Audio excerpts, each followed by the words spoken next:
Hey everybody, and welcome back to another exciting episode of the VOD Squad. This is episode 108 on November 28th, 2018.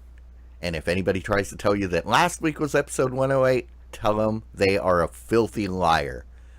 Unless it's M-Beam. No, M-Beam wasn't there, it was Wabbit. Oh, you're right. Wabbit. That's right. I'm Clyde.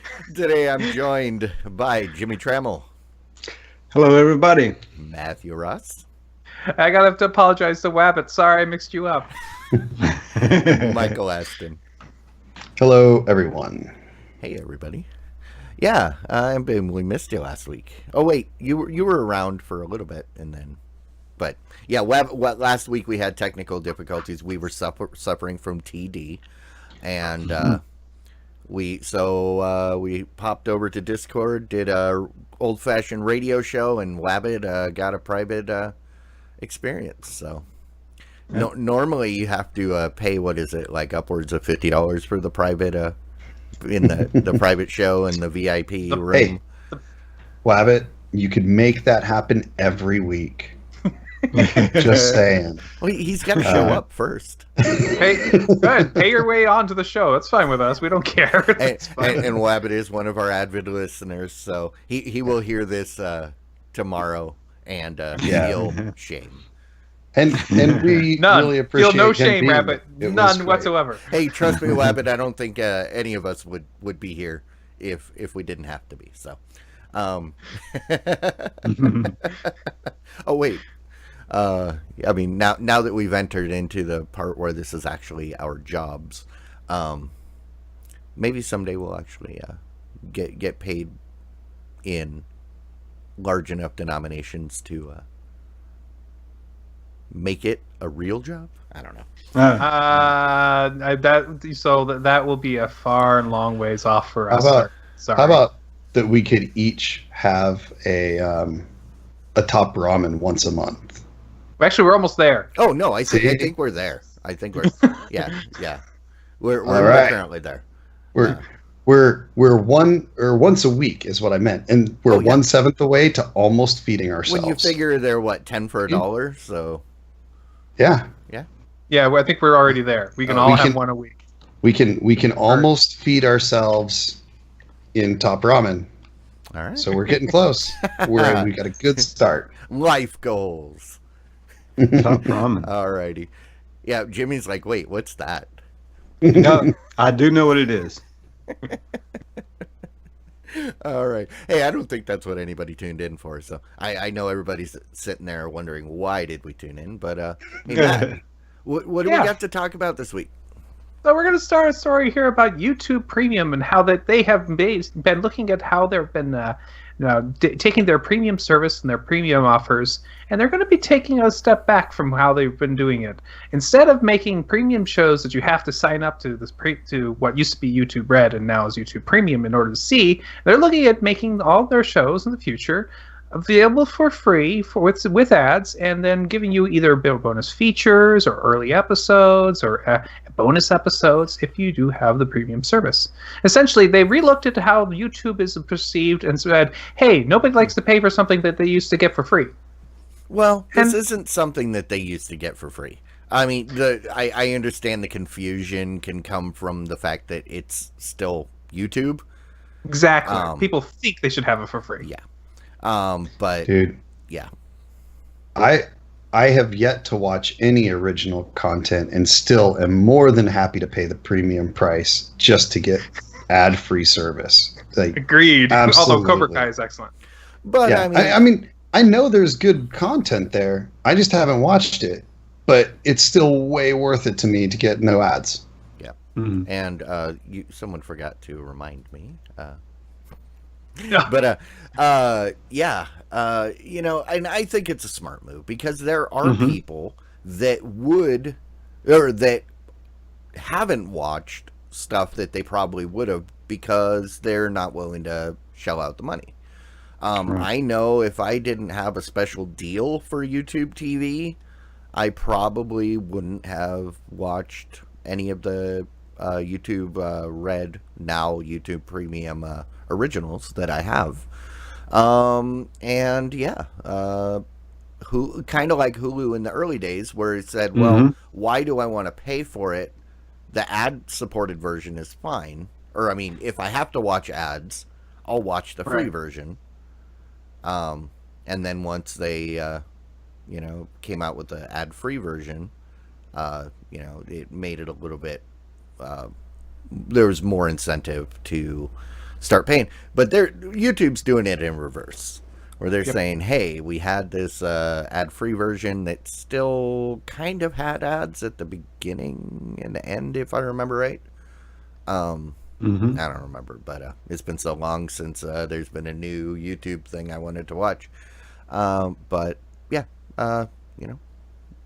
Yeah, definitely a good strategy, I think, by them.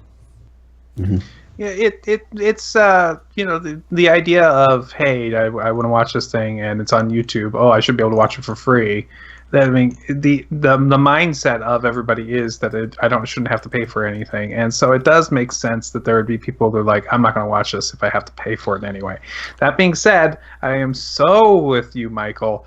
I have recently, sat on a computer and turned on, and so I could watch something, and it wasn't signed into my account, and so ads were popping up. It's like, how can you live with this? This is horrible. It's occasionally at work, somebody recommend I listen to something, and because I don't want it to screw up my recommendations, I'll listen to it like on in incognito mode. I'll pop that up and listen to it, and it just drives me crazy. I'm like, what the crap is this? Oh, ads! Oh my gosh! And so the only thing I don't that concerns me about this, I think this is a good idea. I think it's a good strategy. Just don't decide to give up the premium tier that I can pay for ad-free service. Because if they move, I would be mildly concerned that they might move to back to a fully ad-supported model. And if they do that and decide that they don't want to have ad-free because that reduces the value of their ads, that would concern me. So don't do that, YouTube. Let me keep paying you to not see those ads. I am willing to pay. Yeah, and there was some discussion over the last week or so about, would commercials tarnish a brand? And, it really, this I don't think would, because they're not known for the commercial free. This is an alternative to something that they're not necessarily known for. But let's say Netflix has built their brand on content without ads, and if they were to add ads to existing content, yes, that would absolutely destroy the brand. If they were to put out an ad-supported lower tier, maybe not so much, but I believe you are talking about the musings of Mr. Brian Brushwood and the fact that he really didn't want to see ads ever go on Netflix. And then Tom Merritt and other people basically came up with lots of possible ways that actually that'd be okay, and he was kind of agreeing the whole time. So, but yeah, it would be a bad thing for Netflix, and it would be okay for a it YouTube. Depends on the brand. I mean, because like Hulu came up in that comparison, but Hulu's not a good comparison because Hulu was built on an ad basis because they were just traditional TV over the internet, and then they moved to a ad-free option, which made that definitely a premium. So yeah, YouTube. Yeah. I mean, the one thing I'll add there is just that, I think they need to keep both of those tiers, right? They need to keep the ad supported for people that doesn't want to pay.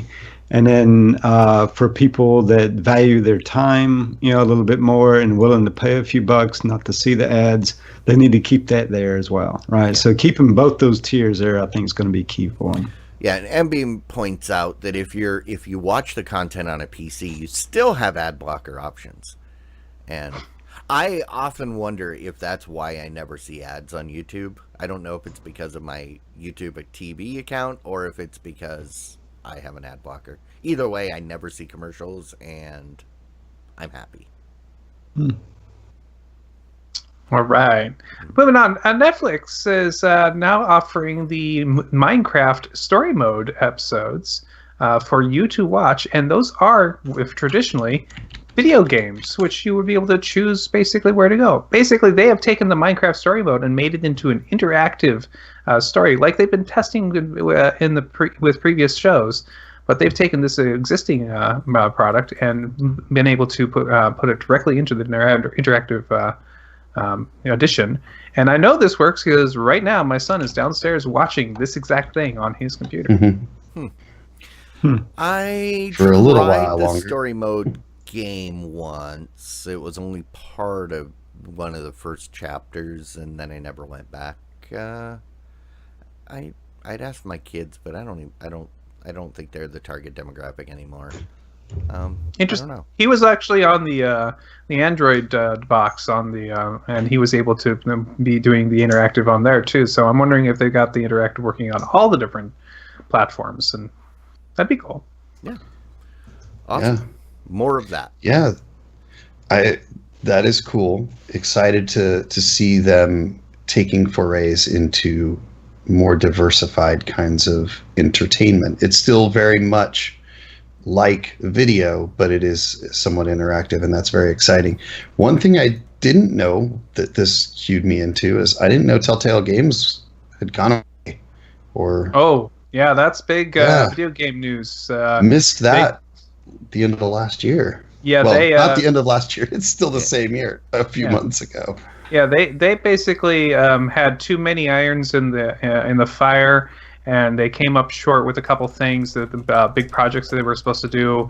At which point they basically found out they didn't have any money to move forward, and they basically folded as a company, which has been huge because there's so many Telltale projects. Yeah. One of them, some of them are actually ones that like Netflix has worked on as well, so that they're working on making sure that they finish that up with private developers, and possibly even rehiring former Telltale developers to do it. So Yeah, maybe this is one of it.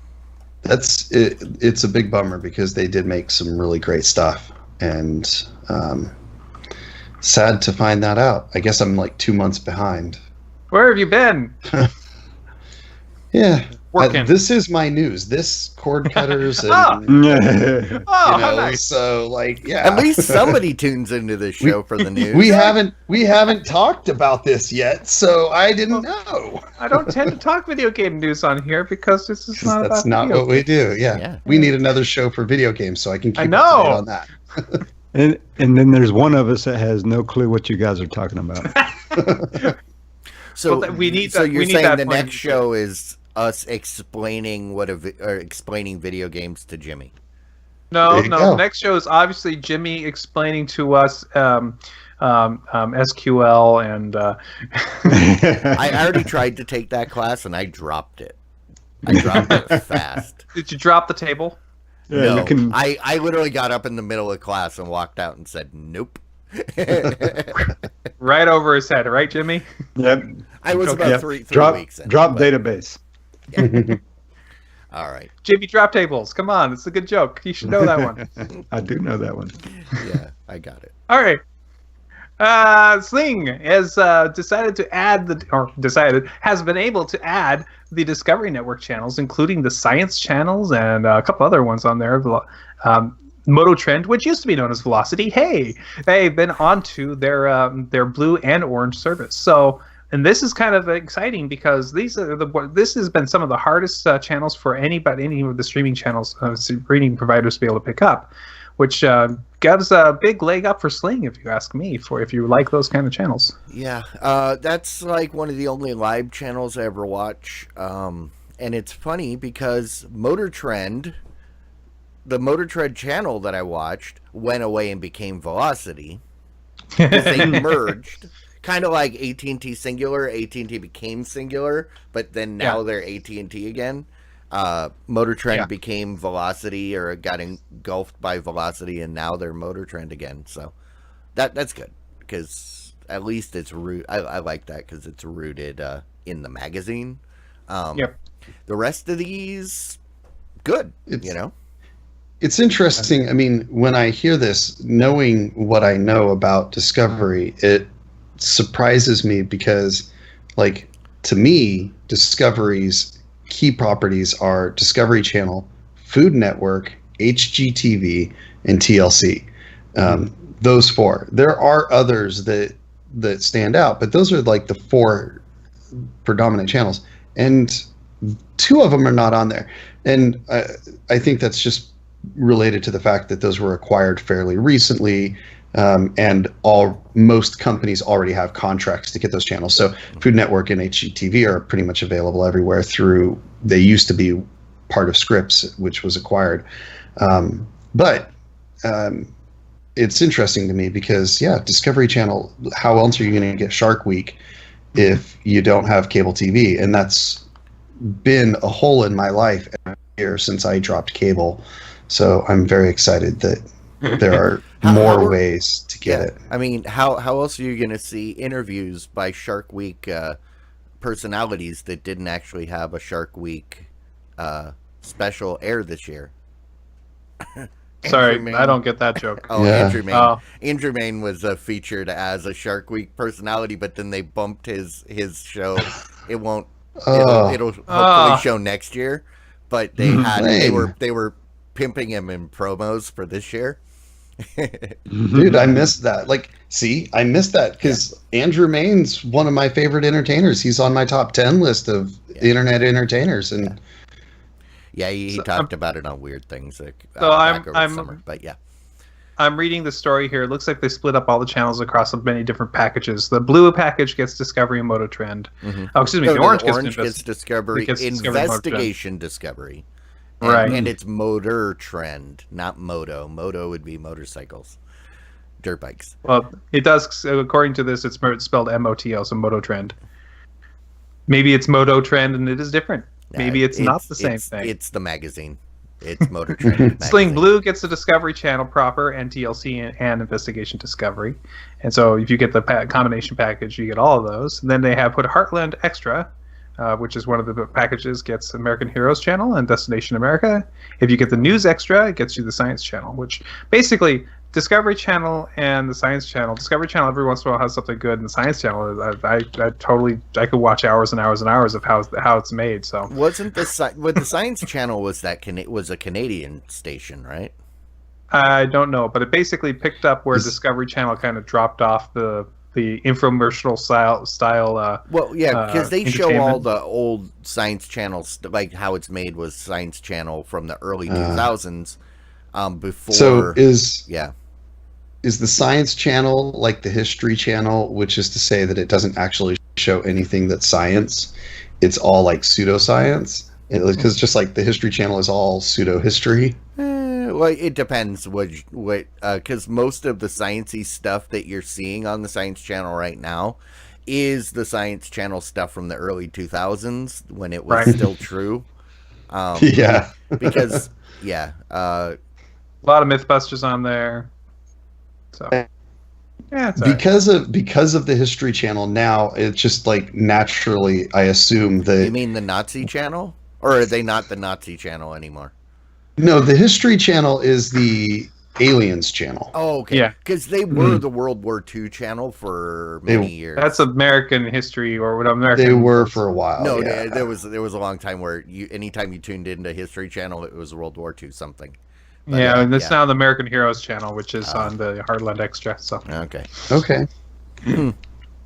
Seriously, Discovery Channel was basically invented by a guy who said, I could sell you, I could make millions and millions of dollars on making a channel that's about history and sharks, about Nazis and sharks. And so he made the Discovery Channel, and it was all about Nazis and sharks at first. Nazis and sharks, yeah. That's it.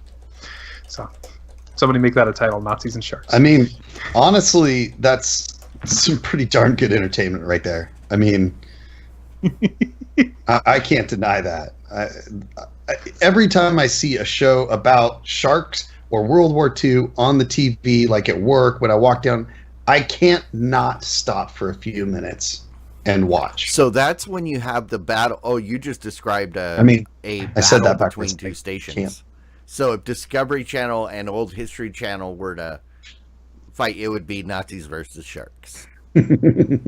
What would be like that movie we watched 2 New Year's Eves ago, Cowboys versus Dinosaurs? I don't know what channel was the dinosaur channel. PBS? Sharkzis.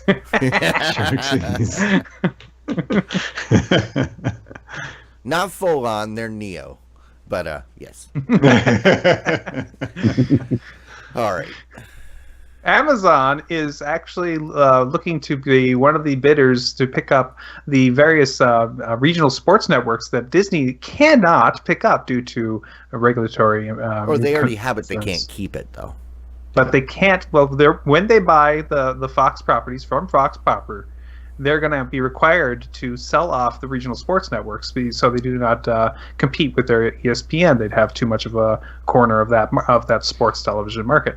So they are looking to bid them off, and the rumor is now that Amazon is one of the major bidders that's very interested in it. So get your regional sports network on Amazon Prime. Yeah. That kind of makes sense because Amazon does have a lot of sports programming right now in Prime. Obviously Thursday Night Football, but then they've also got this like tennis league that's not world. I don't know what it is. I didn't know what it was, so I clicked play on an episode a couple weeks ago, and it was like some sort of pro tennis inside that travels around the world. I don't know what it is, but yeah, they can find a home for it. But will they be able to? Will they be able to stand up to Fox if they decide to purchase it back in the second round? That's true. Fox might fight. We already have AT&T turning into Singular, buying itself back into AT&T. We already have the one you had mentioned earlier before. I already forgotten about. Now we're going to have Fox selling itself to buy itself to become Fox again. We don't know. This could be the circular business deals of the week show. I don't. It seems. It because this is something that is happening due to regulatory requirements, not because that was the way the deal was structured initially. Like there was some requirement that the deal was structured that way. My suspicion is Fox probably isn't going to put up a huge bid on it. Now that's purely a guess, right? Like I have no speculation in its basest form, right? So you don't think $1 trillion company would put a huge bid on that? Yeah, I just don't. It's not like FSN. It's the regional ones. It's not like the big. Right. It's like Fox Sports Los Angeles or Fox Sports Ottawa or whatever. I don't know what the regional. But it also has. It has probably the biggest market, which is which is the Yankees and Nets. So I guess to me, when I think about it, I think of it from the business side of it. What's the business reason that Amazon would want to buy them, right? Maybe Amazon's angle on this is that, okay, we'll get some regional sports channels here, and then maybe, we can sell more sporting gear. Right to the people, right? Maybe it's all about getting them to use Amazon more. Well, it's because when Jeff Bezos's buddy Elon Musk manages to get those spaceships into space, Amazon wants to already be the sports place, so they can start doing outer space games. Yeah, makes sense to me. I think. So to be clear, I was saying that I don't suspect Fox will bid to buy back these channels. Amazon. Sorry. Amazon, I do think is it makes sense that they would make a good bid. There's the thing about Amazon is there's a multitude of reasons why this makes a ton of sense for them. They are trying to beef up their streaming service and be competitive and really better than the other options. And they have some advantages there with the ability to buy all of the movies and the videos and stuff that they don't already have for free and stuff like that.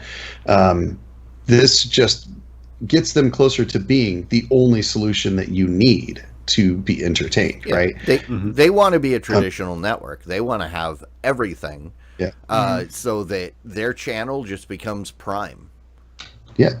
Well, I mean, really, the key to me, like Amazon is trying to be everything to everybody. This is like, if you look at what they're doing, they've got a huge music source. With this makes tons of sense with their smart home products, I guess is really where I'm going with this, because they're trying to help to turn your home into an Amazon ecosystem using the voice system and stuff like that. And so, they've got TVs that are getting their devices. They've got TV streaming devices with the Fire Cube and Fire Stick and stuff. They've got screens all throughout your house now with your Echo Spots and your Echo Shows and stuff like that. So this makes a ton of sense. This is a way for them to get more content to you, which galvanizes the ecosystem and makes it more powerful and more sticky and makes people more likely to buy. Now, you're absolutely correct that it makes a ton of sense for them to also start thinking about ways to integrate product linking and stuff, utilizing, these guys I always watch Boise State. They see that, they can start recommending Boise State clothing and paraphernalia and stuff like that to me. And that's going to make sense, and I'll probably pick up stuff when it looks really cool and it fits. So it's super powerful. It's brilliant. I think that it makes a ton of sense. I think so too. My question though is, if let's say they buy these Fox Sports networks, they're buying the brand. What are they going to do? Are they still going to keep the FS name, or are they going to somehow try to rebrand it? Amazon would rebrand it Amazon's. But you're buying it for the recognition, for the thing that, No. What would you call it? Would you call it Prime Sports? Prime Sports Northwest. I think they're buying it more for all of the contracts that it comes with. Right. The deals they're buying it so that they can have the different markets, and so they could say, hey, if you want to watch the Yes Network, it's brought to you by Prime, Amazon Prime, or whatever. So. Plus, I mean, they already have this doesn't have to be free with Prime, right? They have a great ecosystem already built for charging for additional channels and stuff like that. So they can charge you $2 a month for the Yes Network, $2 a month for the Mountain West Network, and all of that. So it totally fits into their system, makes a ton of sense. I see them being one of the highest bidders and probably winning just because of, as Jimmy mentioned, they're huge and ultra rich. Sure. They one thing that I've been waiting for them to foray out as a traditional network, because they're chomping at the bit, and they've been waiting to cash in on the term primetime TV. Oh. Oh. Yeah. That's that's been on a whiteboard someplace in that building for going on 6 years. Yeah. Primetime viewing. Go ahead. All right. Go ahead, because I'm stepping back to something different. Primetime sports. Yeah, primetime sports. I mean, they could totally use that, absolutely. But here's my last little bit I want to say here is that I wish this was going to go differently. I wish this wasn't going to go to a single company and then it would be theirs and you'd have to subscribe to their service in order to get it. I wish these would become available for any streaming service who wants to buy them to put on their service. I wish that it was available on PlayStation View, that you could say, add on to the package for them, or go put on YouTube TV, or go ahead and add it to whatever sports package is available through Sling TV. I wish that's the way that this was going to go, instead of it's going to be bought by somebody, and if you wanted to get your team that's on that network, you have to buy that service. I really wish it would go that way instead of go that way instead of the way it's obviously going There's no way that can't be forced to go to do a much better model for everybody. Like I'm suggesting, unless we had some type of requirement by oversight, but that's not going to happen. So Yeah. I'm sad that no matter if Amazon wins and I don't want to pay for Amazon Prime, I have no choice in that case. Yeah. Definitely it would be better for everybody if these spun off into an independent company that then licensed it out to every streaming service provider available. I agree with that. That's would be the best. Yeah. Now, I did want to mention one thing, just kind of looping back to what you said, Clyde. Remember that Amazon, Jeff Bezos, if he was getting ready for space TV, he'd be using it with Blue Origin, his own space company, right? Oh, I didn't know he was Blue Origin. Yeah, he started and runs Blue Origin ain't Blue going Origin. nowhere. They're gonna team up with SpaceX at some point.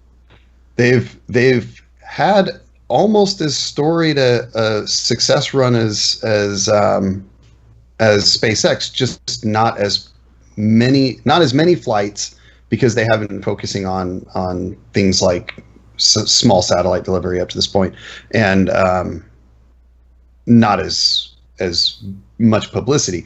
But they have vertically landing rockets that return and have flown into space and returned and landed and everything. So they've had a comparable level of success with the technology and stuff. But Well, not then there nearly it is. as much news coverage. Well, that you just hit the nail on the head. It's so that they can air when Blue Origin and SpaceX start space racing. They've got There the you go. network already to go. That's great. That would be awesome. Hey, M-Beam says 1 week of Prime lunar delivery. That doesn't sound so bad. Hey, Well, that's really Jeff Bezos's vision, right? Is colonizing to deliver off to the Earth. moon. No, Jeff Colonizing off Bezos. Earth.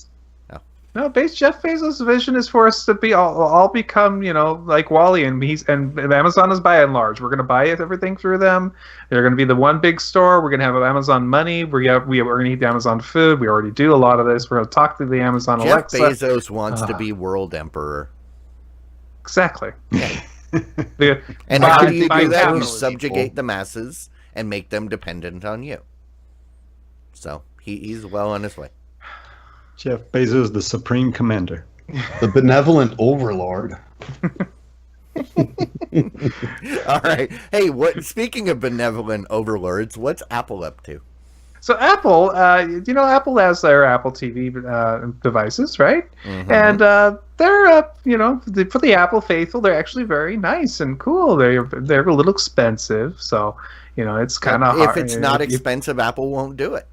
Well, they've been talking about this idea of releasing a Chromecast style TV dongle, which you will be able to attach to your TV, and one way or another, it will allow you to stream content onto your TV through an Apple device. So, one thought is this is literally an AirPlay dongle, which, if that's the case, that's actually an okay idea. I mean, I imagine that they'll probably charge at least $40, if not more, for it. It'll be because they always charge way too much for their stuff. Well, maybe not too much all the time, but anyways, it'll be expensive compared to the competition. But if it just does AirPlay, that's actually a good feature to have in a hardware device. So I could see that being useful. I'm good. I'm expecting $100 TV dongle. No joke. They're going to sell it in discounted bundles of 3 for $225. That's my expectation out of Apple. Well, here's what I think or my theory on if this thing actually comes to be, right?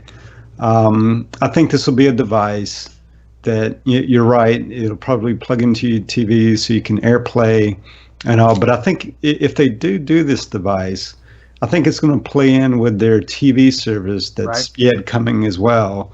And so, the rumors are that they're going to give that away for free, right? The TV service.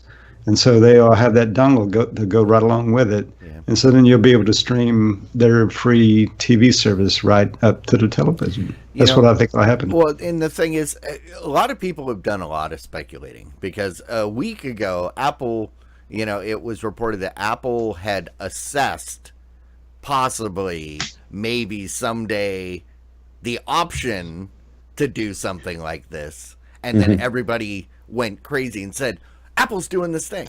And it was funny because today I saw a whole bunch of different articles that were like, yeah, people think they're going to do this, but and give good give good like sciencey reasons why they wouldn't.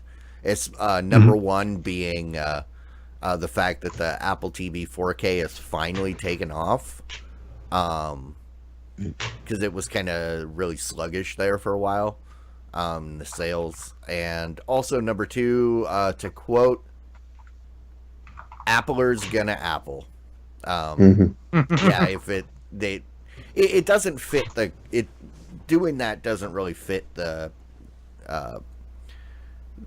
reputation that Apple has built and so finally cultivated over all those years. Okay, so well, I mean, I don't know.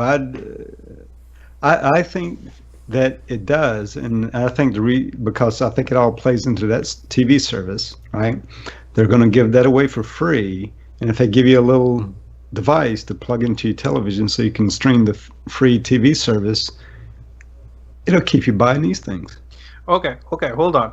If they give you a device that you can plug into your TV, and it doesn't somehow work with at least Apple's own player on an Android device, they're going to be basically cutting their market in half. Well, possibly. But who's to say that you'll be able to do that? I don't know. Does that app support AirPlay? I don't know. Well, let's say Apple made a device, made an app to go on Android, because they've done that before with Apple Music, and I don't know if it can AirPlay. That's an excellent question from an app from that to an AirPlay compatible device. But let's say they do this, that they say, all right, we're going to sell you this dongle, and the dongle is going to cost $100, not because it's worth $100, but because it also comes with the service. Yeah. I think the key will be, and Jimmy's point is valid. Like, the key will be that it only works with iPhone, right? Like, you'll have to have an iPhone device. That's the only marketplace where you'll be able to get the app that controls it. Just like you won't probably get a remote. Just like on a Chromecast, you don't get a remote. You have to use your phone to control the Chromecast. You'll have to use your iPhone to control the Chromecast. Apple is aware of the fact that they have not got a dominant market share. They have the single most sold phone, but they are far from any kind of dominance in market share compared to Android. And they're not gaining ground, right? They want to gain ground, and the way they gain ground is to make their products more indispensable to more people, so that people are willing to pay that premium. Because the problem they have right now is people that are going to get Apple are going to get Apple, right?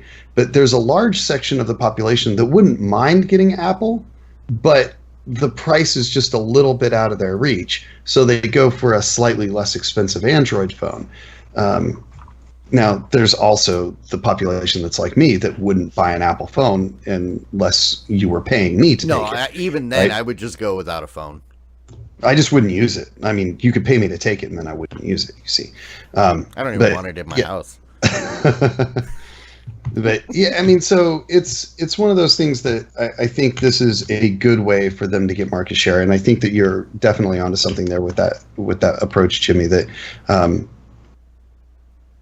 make it link to the iPhone. It's a great product, a great way to sell the iPhone, right. And yeah, they can make some decent money off of it. I do expect it will be more expensive than a Chromecast. It'll look nicer on the outside. It'll be shinier, and it'll have all the features that the Chromecast 1 had. I think Matt might have had it right. I would expect something right around the $39 mark, maybe the $49 mark, somewhere right along in there is probably what it would be. Yeah, I put a link in the chat to they charge that for a dongle, for a USB dongle. That's a good point. It's got to be $60. And that was like in that article that I linked in the chat, that was like their reason number 3. Apple doesn't do affordable. They don't. There is no such thing as affordable. I don't even think that's in their lexicon. But I mean, I'm going to follow their tagline on that article, and I'm not going to hold my breath. If they do it, hey, good for them. But I don't think it's going to see the light of day. I think it's going to get filed away with that Apple branded TV. I disagree slightly because I don't think this is about trying to charge a premium price for something. I think this is just simply a platform play to give you a way to watch that free television service they're going to give you, and to keep you buying the expensive thing, which is these things. Okay, so I gotta say, I was convinced the second that I heard this that this was definitely going to come to pass. And the reason for that is dang it, I can't do I'm trying to copy on my PC and paste on my MacBook Pro. Doesn't work. Wait, why doesn't that work? Yeah. Anyways, because you can't get the cursor to move from one screen to the other. The Apple dongle laughing guy meme. The YouTube video, have you guys ever seen that? Nope. Now I'm gonna have to look that up. It's brilliant. It's a video of it's some Central American, I believe Mexican guy, and he's talking in Spanish about and they translate it, but it's this he just laughs uncontrollably, and it's all about Apple and their dongles. Because Apple is into dongles. So I'm certain this is going to happen because Apple will do anything to make more dongles and require you to buy more dongles to use your products the way they should be able to be used. Living that dongle life. All right.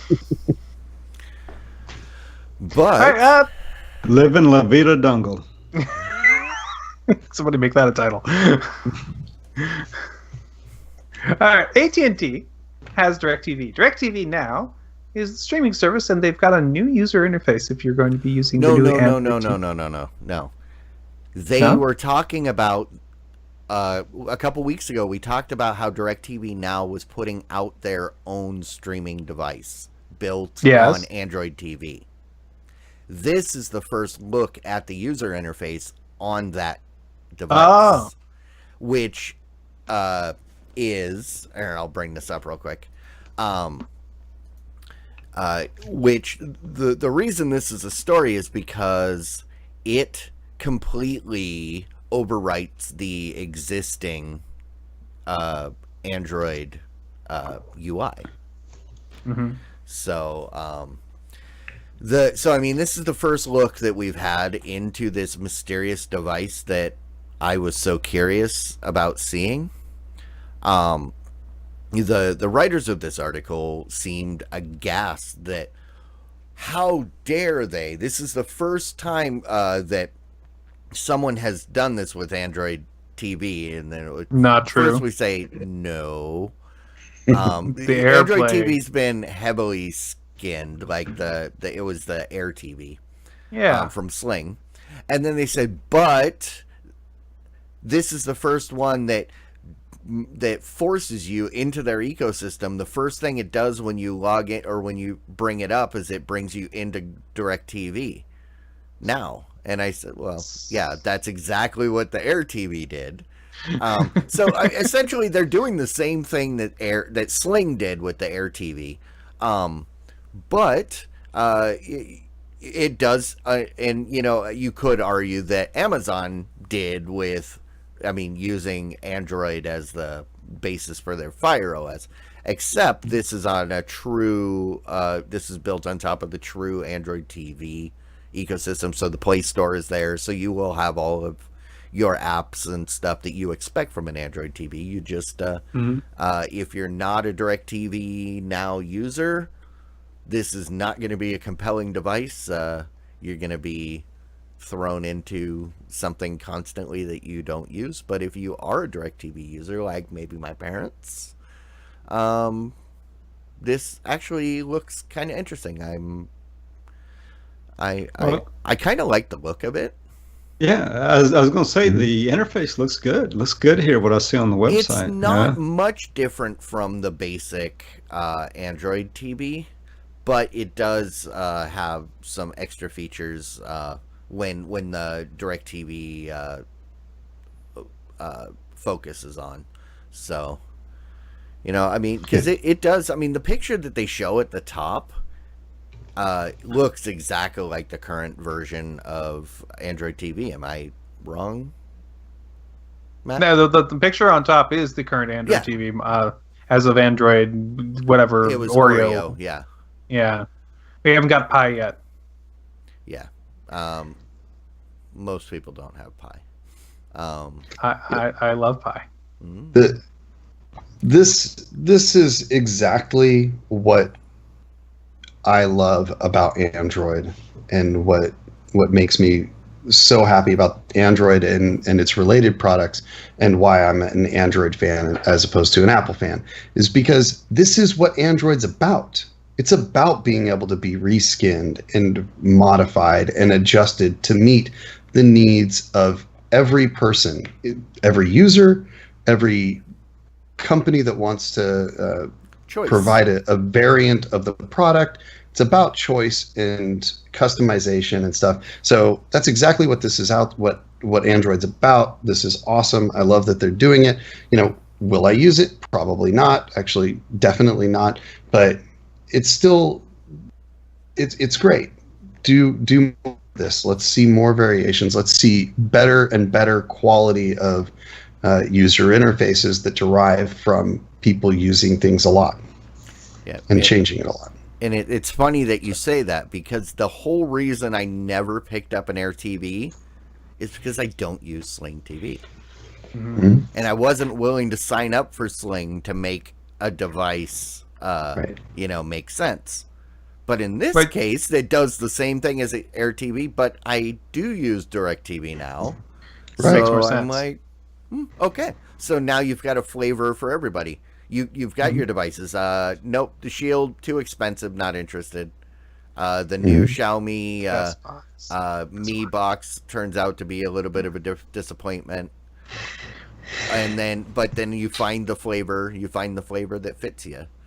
This might be it. So I might have to pick one of these up. So you and I both picked up the Mi box, and when it started off, it also basically started to do this let's push you straight to Sling thing for a little while.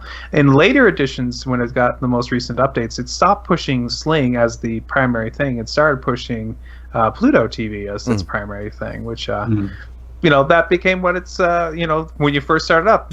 If you want, you can go straight to Pluto TV, or you can press the back button and start using. You have your options.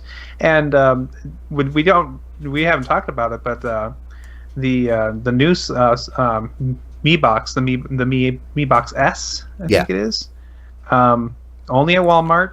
It's $60, but it's basically does everything a Chromecast Ultra can do, plus being an Android TV for $10 less. So if you're thinking of an Ultra, don't get a Chromecast Ultra. Get one of those. Yeah. And I mean, and we can talk about that it's another time, I think, because I do have comments I had been rating a lot about, because I wanted to pick one up, and their thoughts I might not, but yeah, I'm interested.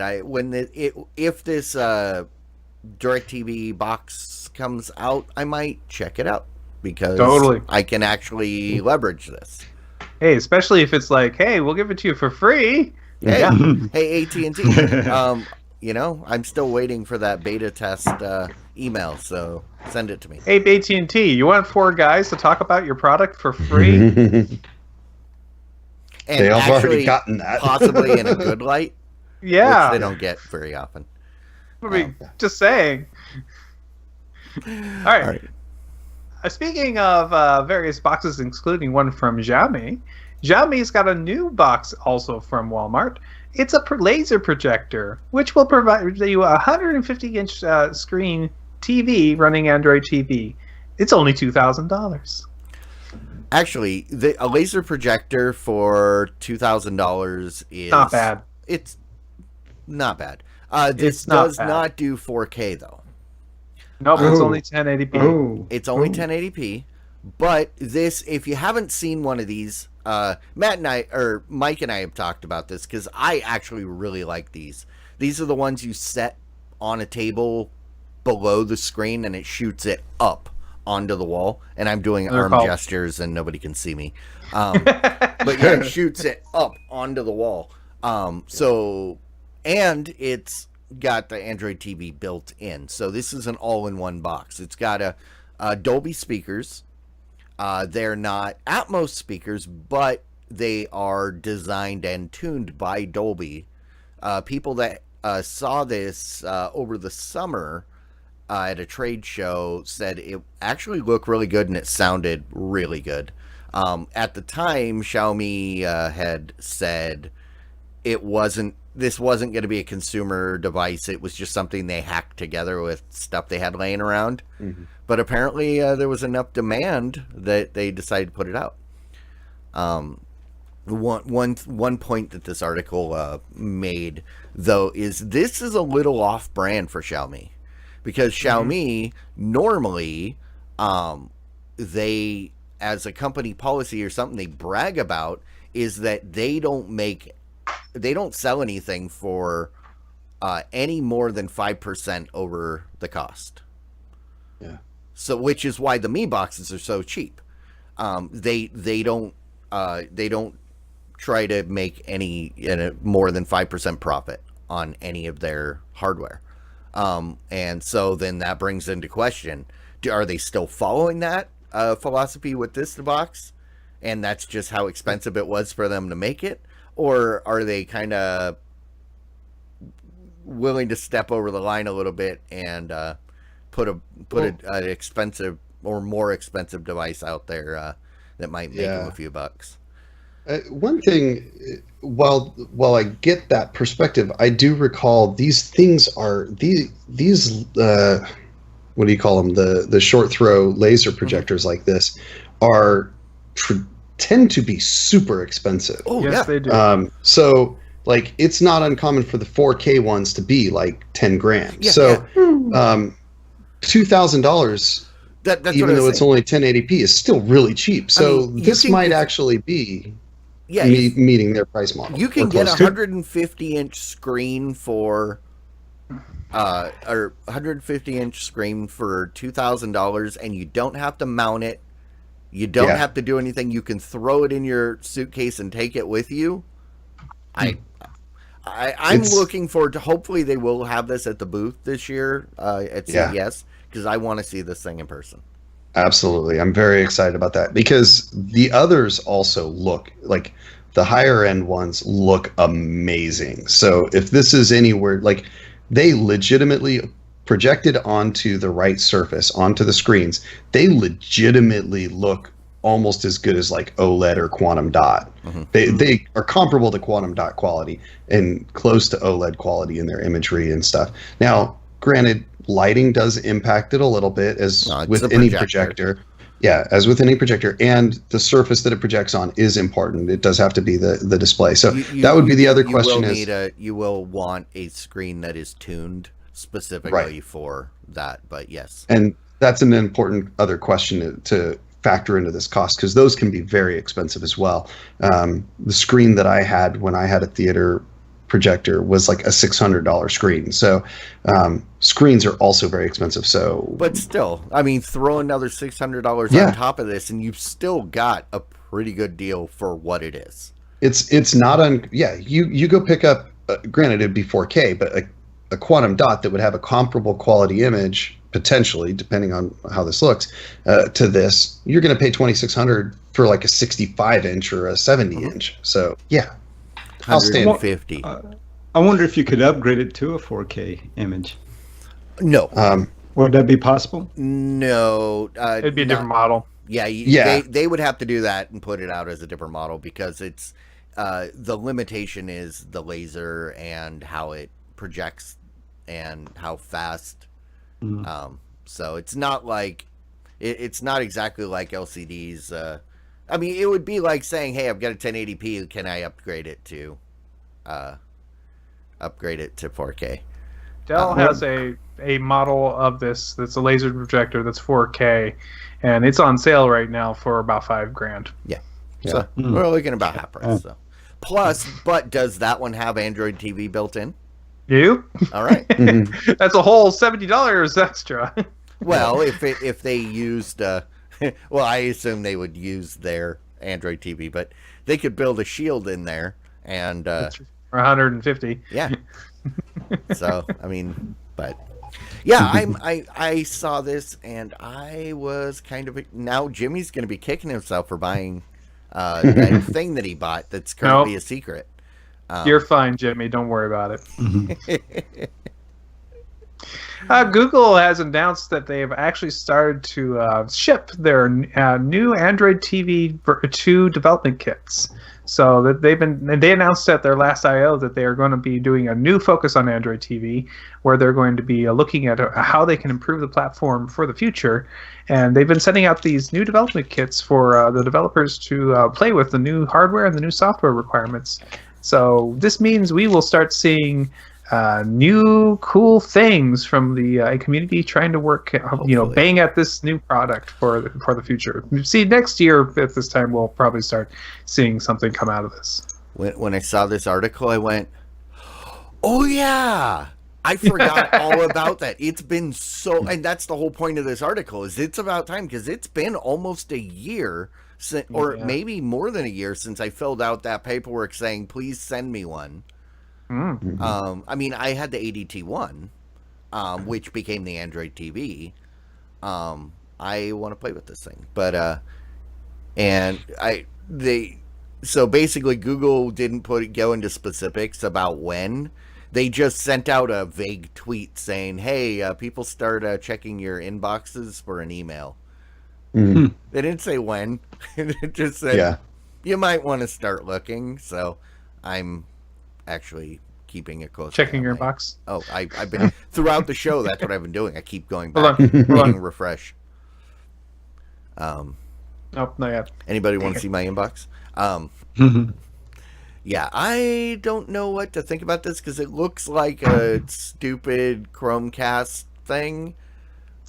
But it's the ADT, which is Android TV.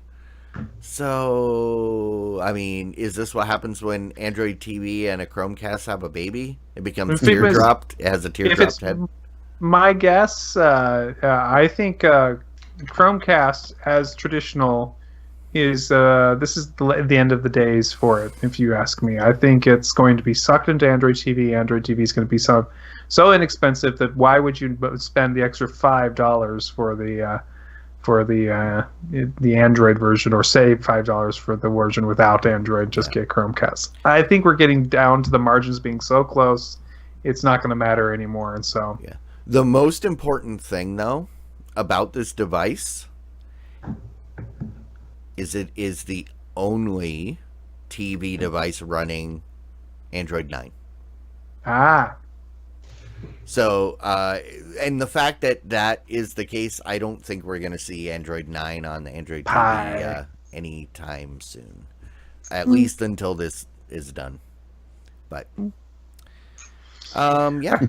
So, I'm excited, hopefully. So, golf fans, if you've been enjoying golf and you wanted to watch the cool Tiger Woods versus Phil Mickelson event, which was available on pay-per-view, and you were kind of miffed because they screwed things up with the paying system and you weren't able to get it.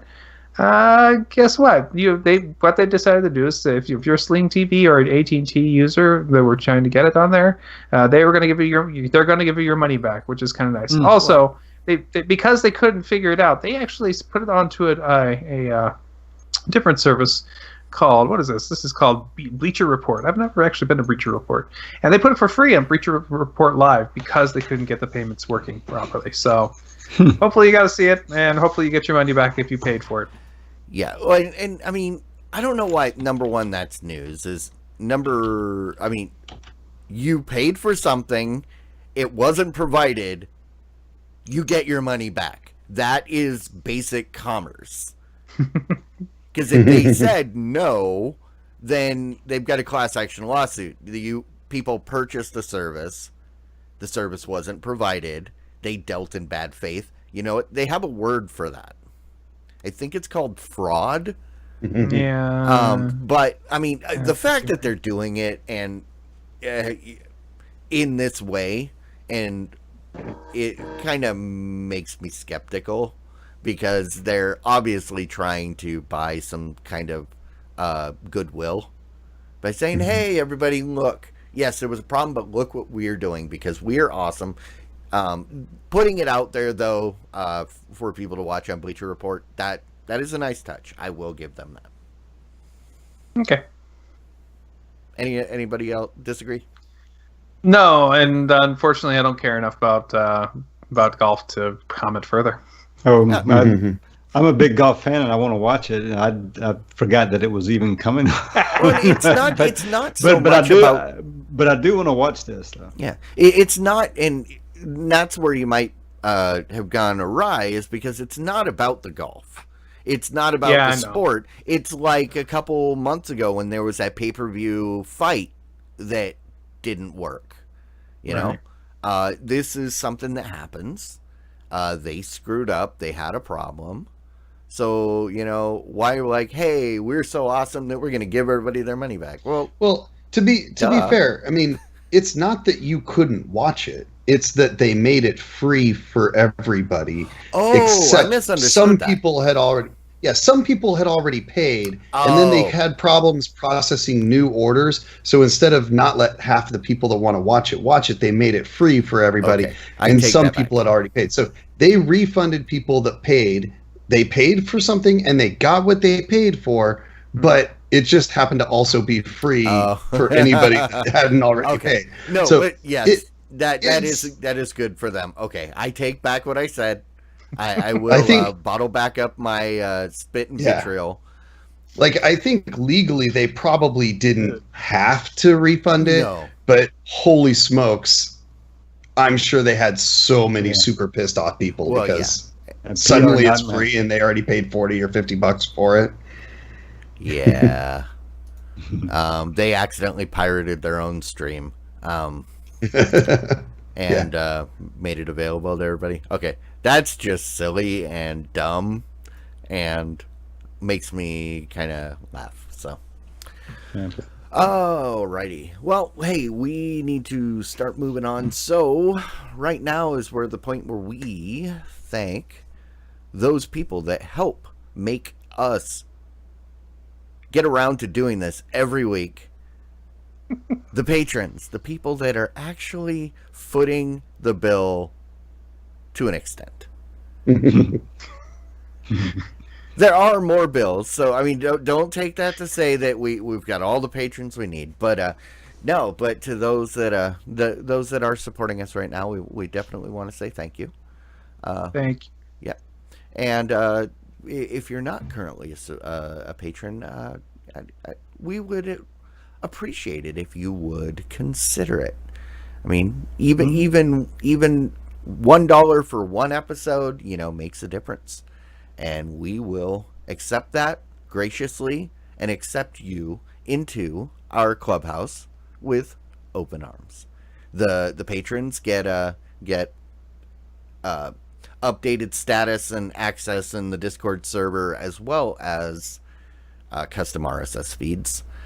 So if you don't get a chance to watch us live, like a certain member out on the West Coast, you can get that audio feed, and we can join you. You can listen to me scream at AT&T as you're driving to work, and forget to scream at the people around you. So I'll do that for you. But, There you yeah. go. So, patrons, thank you. We love you for supporting us. Thank you. Thank you. Go visit us at patreon.com/theVodSquad. There you go. All right. Hey, we need to check in with Big Voice Jay. He's got the movie draft minute. Welcome to your Movie Draft Minute, presented by DiamondClub.tv for the week of November 26, 2018. I'm your host, Big Voice Jay. If you're still eating leftovers by this point of the week, you need hungrier family members. I'll be over next year. Let's go to the scoreboard. Team Movie Party's in last place with $89.9 million. Team Vaught Squad's in 5th place with a boost from Robin Hood, giving them a total of $203.2 million. Team Drunk Kids Gaming falls to 4th place with $216.1 million. Team Game Night's Creed 2 and Green Book debuts give them 3rd place with $273.9 million. Team Have a Drink falls to 2nd place with $357.2 million. And just edging them out with $358.6 million is Team Ritual Misery. That's your Movie Draft Minute. All totals are accurate as of November 28, 2018. Alrighty. Well, Can we ask him to do it a little bit more somber next week as it becomes more and more evident that we are completely dying here? I think you just did. But on that same note, I just want to say, Jay, you are welcome at my house for Thanksgiving any year. You don't even have to call ahead. Just show up. Yeah, I mean, we're getting to that point where some of the things are gonna start taking off as we get closer to Christmas. Kids out of school. Grinch did pretty good over this weekend. Grinch has been rocking it. If you look at the chart of the actual line chart, the line chart is showing the Grinch skyrocketing past almost everything. It's going to be up against and past A Star Is Born shortly. So it has been a hit out of this winter draft so far. Yeah, and then also it is very close to making the most money domestically. It's in 3rd place, and it is quickly surpassing the others. Yeah, but that's right now. Just give it another couple weeks until the Spider-Man movie comes out, and then we will revisit all those things that we were just talking about. The Spider-Man movie has currently, at least since I last looked at it earlier today, 100% on the tomato meter. Everybody, everybody critically loves liking it. And everybody I've talked to about it is like super excited to see it, and even I'm super excited to see it, which scares me, because we know how my love works. So you're gonna just have to walk in there with a sour attitude and like a not happy. This is the only sit on a tack or something so you can watch it and hate it. This is the only Spider-Man movie that I've actually been like, I want to see this. Everything else I didn't care. But and then Bumblebee. It's so like I said last week, most everybody didn't hear, those two movies are either gonna make it for me and I'm gonna do okay, or I'm dead. I think we're going to be fine next week when everybody realizes that they didn't go see Robin Hood. They thought it came out the next weekend instead of this weekend. And so next weekend, everybody's going to go see it, and then it's going to make like a ton of money. You guys got your Bad Times at the El Royale. I made $17 million like the first week, and then it just sat there. Well, see, and that's what I was going to say is that, except even worse. I think you'll make like another $2 million. Nine game bucks on Bad Times. I take it back. Bad Times at the El Royale, just like Goosebumps, they both did 15, and then over the subsequent weeks made another $2 million. So that's what I think you guys have to look forward to with Robin Hood. The one thing I will say, the results this time around, at least the results are a bit more symmetric than what they were on the last movie draft. True. Right? Well, it's also a different time of year, and I mean, people's watching habits are completely different winter to summer, and it has to do with a lot of the summer being kids are out of school, and what are you going to do for 3 months to keep them entertained? go to a lot of movies. That's Yeah. why Well, and- during the winter draft, you have those two pockets right around Thanksgiving, right up to Thanksgiving, and right around Christmas, between Yeah. Christmas and New Year's, Well, where also- there will be a big uptick in viewing. Right. There's also the whole spending behavior patterns, right? Yep. Like during the summer, you're spending your money on entertainment, on things like that. Right now, you're spending your money on gifts for Christmas and stuff like that, not going out to see movies. But you are correct. There will be a lot more movie viewing, including some of the older movies, right around Christmas time when kids are out of school for the holidays. So. Yep.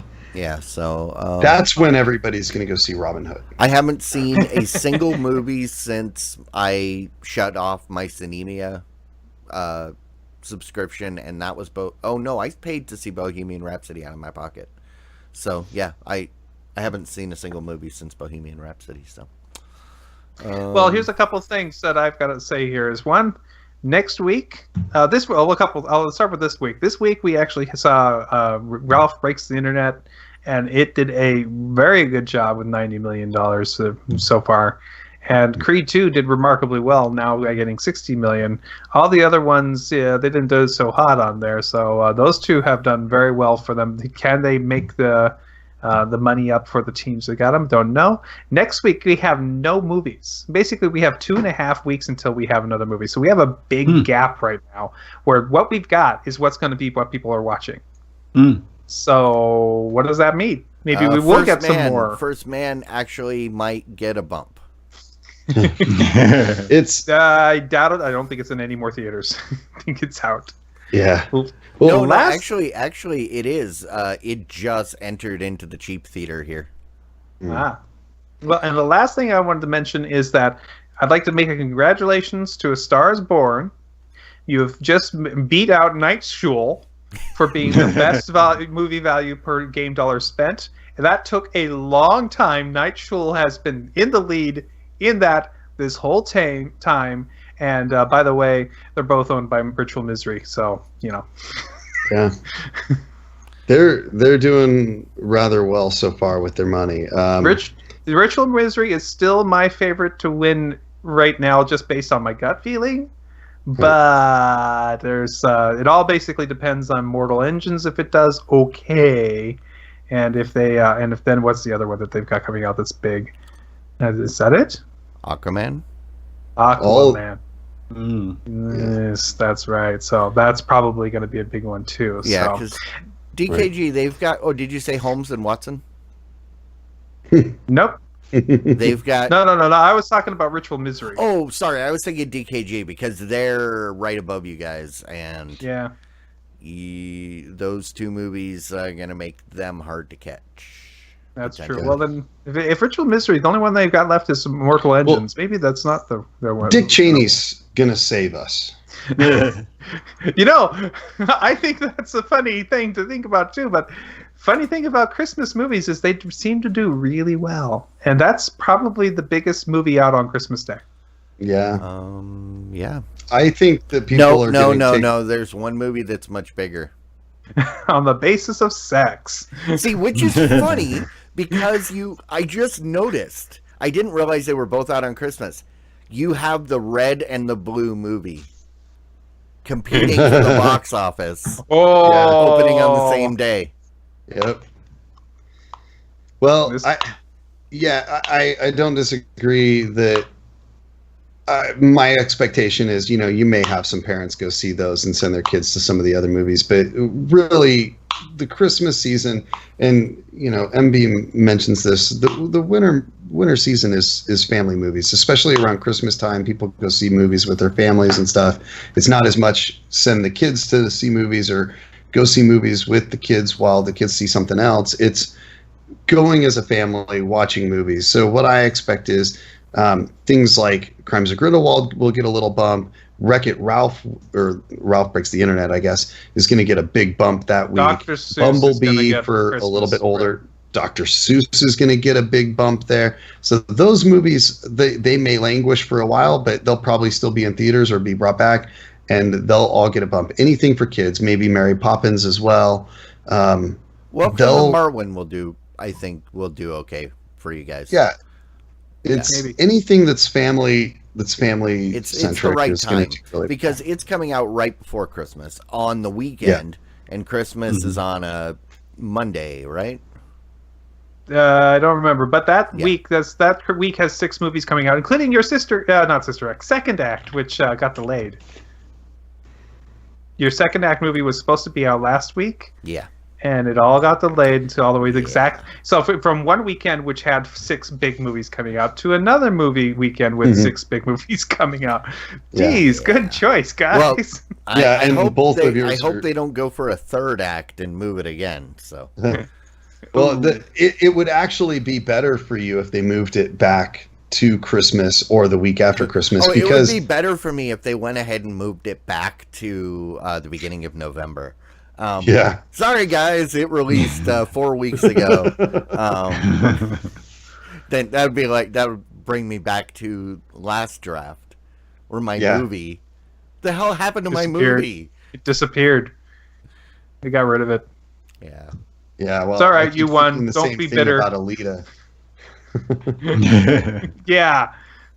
I actually kind of wanted to watch that movie, Replicas. And they pulled Thanksgiving 2 on it and erased it from existence. Inside joke for those of Well, you then that you definitely don't get the money for that. It came out for $0. It did. Well, it doesn't exist. There is no. Neither That's does why they Thanksgiving they 2. went straight to Thanksgiving 3. All right. Well, yeah, we'll check in next week and see what the numbers look like with no new releases. Yeah. All right. Hey, why don't we real quick get in some.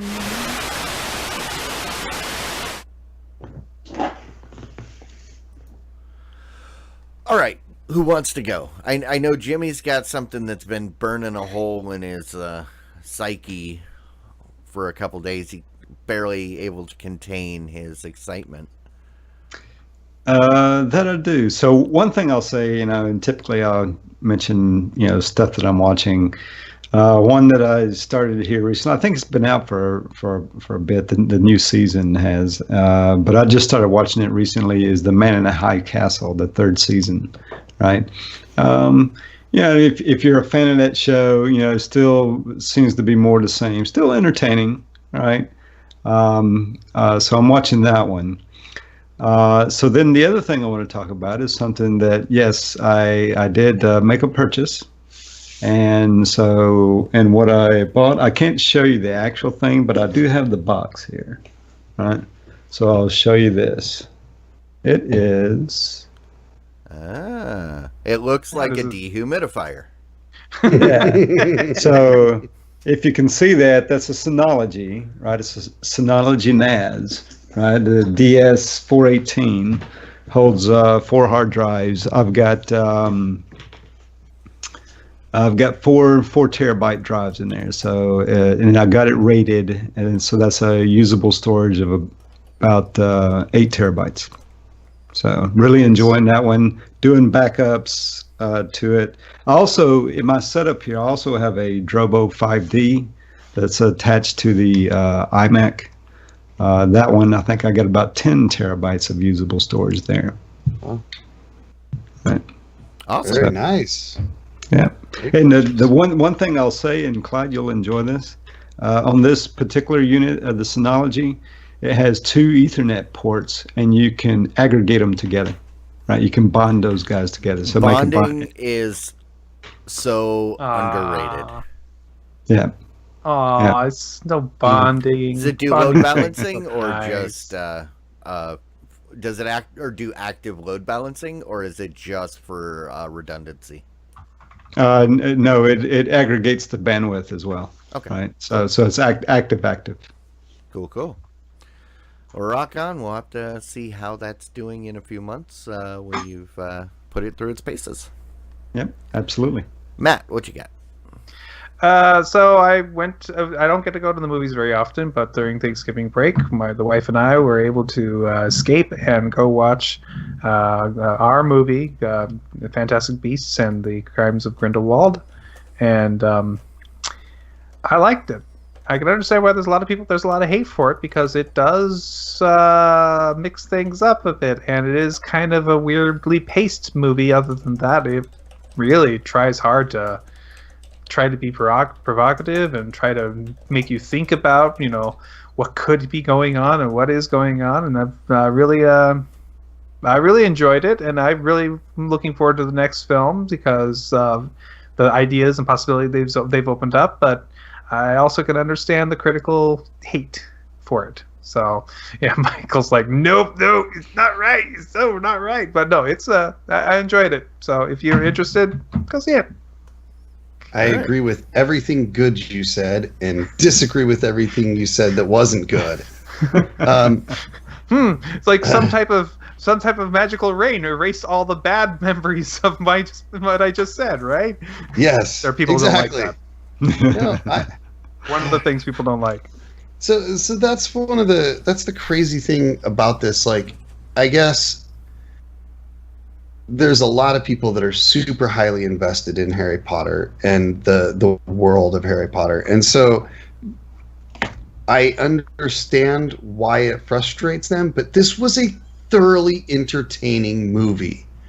And if you go to movies to be entertained, then this movie will absolutely do that for you. Unquestionably, in my opinion, it is very entertaining. It's very well done. Yes, it takes a little bit of liberties and it makes some adjustments to the world, but those are all good things, in my opinion. The world is too small as the Harry Potter movies, the original series ends. There's too much you don't know, and this starts to let you see some of what's possible, some of what's out there. All right. Rock on. So is that your rant? Yeah, that's I don't have anything myself. I think it was a good rant. Yeah, I didn't know if you were just tacking on to what he said or No, bringing him I'm down gonna go with that because I've not had a chance to watch much of anything. Hey, he didn't know Telltale Games disappeared, so it's okay. Give him a. Yeah, it's all he good. needs time to mourn. All I will say is I found out a couple days ago after I finished. I signed up for Epics, which we talked about previously, so that I could watch season 2 of Get Shorty. I am now tentatively waiting to see if season 3 is coming. It was good, but I was looking for something to fill that void, and I found on YouTube TV all 5 seasons of Teen Titans is available. Not Teen Titans Go, the one from 2003, all 5 seasons. Apparently they've been airing on. They started airing them again on Cartoon Network, which I think is what that teaser was about in the movie. Titans go to the movies? Yeah. But it was weird because apparently I started watching that late, and and this was before streaming, so I never really had a chance to go back or had the desire to go back. So I started from the beginning, and we'll see how long it takes to get through. 'Cause I remember the high drama of the later seasons. Right now, it's very reminiscent of Teen Titans Go in places. But I will say, even though they managed to, I went and I looked, they did manage to get the same people to do the voices on every incarnation. But I prefer the new voice of Raven, even though it's still voiced by the same person. It's slightly different now, and I prefer the Go version of Raven. But I can't think of her name right now. She does like all my favorite characters. But and so if you want to go back and watch some Teen Titans from 2003, it's weird though because it's all widescreen, but that show aired in 4:3, and it was drawn in 4:3. So I think they're zooming it, and we're losing stuff. But Sometimes they're pretty good at doing that. So yeah. And then apparently they switched on the TV. It confused me. They switched episode 1 and 3. They're listed as 1 and 3, but according to the actual episode order of production, they're supposed to be different. But I think I like it better this way. The voice of Raven is Raven Simone. No,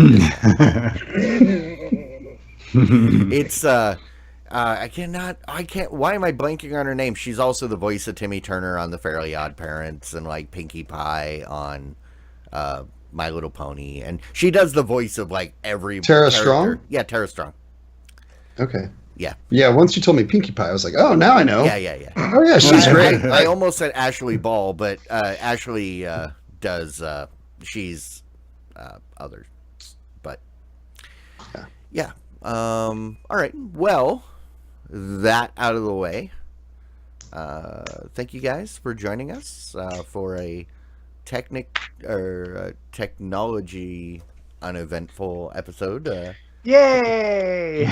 Went back to what works, and we'll just stick with that until Microsoft says no, can't do it anymore. Yeah. And thanks everybody for hanging out with us here in the chat. If you're watching this after the fact, we do this live every Wednesday night at 9 p.m. Central. Come join us. This is where the fun happens. If you're in the chat, you get to talk directly to us or at us. And you also get to put in title suggestions. Speaking of that, everybody go over to tvs.showbot.tv. It is, if you're actually in the chat room, you will see a link because the links don't show on the stream. And follow that and go vote for everything that you think is worth voting for. And then we will figure that out. But if you're here, stick around for the after show. If you're not here, we will catch you next week. Thanks, everybody. Bye. Bye. Yeah. Diamond Club hopes you have enjoyed this program.